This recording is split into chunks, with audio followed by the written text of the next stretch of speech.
Good morning.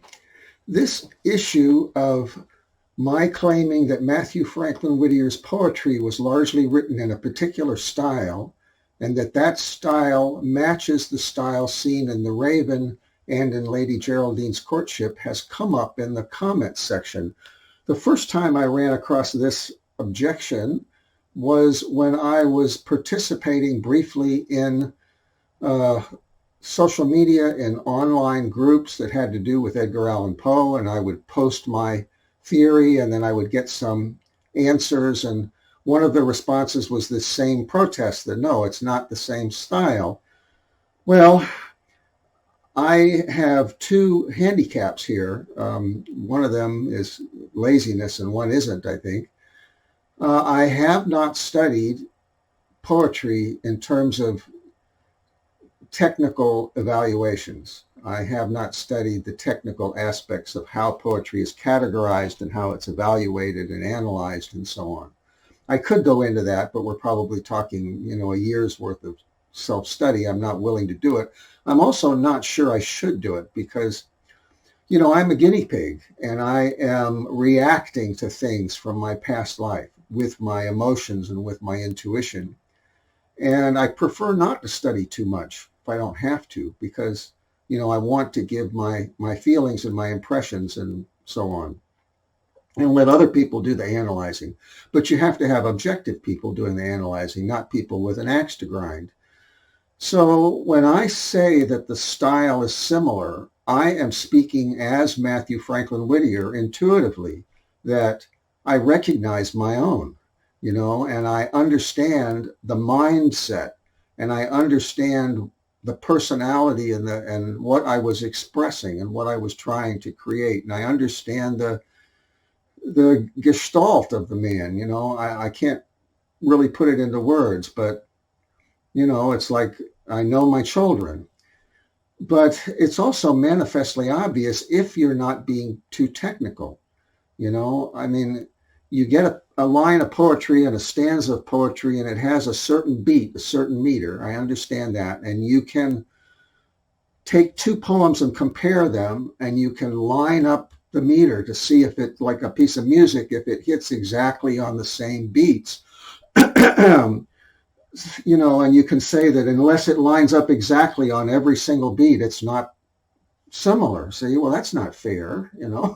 That's not a fair analysis, because Matthew's personality may have caused him to feel a certain resonance with certain meters and certain moods, and certain themes, but he wasn't so lockstep that he would use exactly the same one on every single poem. He took one that I gather was used very often for religious poetry, and he kind of worked with it and modified it, but used that as a starting point. So what we're going to do today, and by the way, I made sure I have both of my cuffs buttoned today. Yesterday, I left one of I don't like to show up with the same shirt every day, even though I may wear the same shirt more than one day. I don't like to show up on video, advertising the fact that I haven't had a shower that day. So I'll put on a different shirt. Well, I didn't bother to get the buttons. What I'm going to do today is to just read a couple stanzas from a whole bunch of different poems by way of comparison. Now we have here Elizabeth Barrett Browning's works. This is an original book, The Drama of Exile. The original poems, which was published in 1844 in Britain, I'm doing a little repair on, so I can't use that today. So this is a later 1800s reprint of her work. I am convinced that she plagiarized 4 of Matthew's poetry. Well, by the way, I was going to say that I had a couple drawbacks. The second one is with the laziness is that I don't always do all of my homework. For example, I have not read every single one of Elizabeth Barrett Browning's poems, in these volumes. So there could be other ones for all I know. I've identified 4, but I don't go in and read every single one, which I really should, but it's painful to me. I tend to kind of shy away from that. I had to force myself to read every single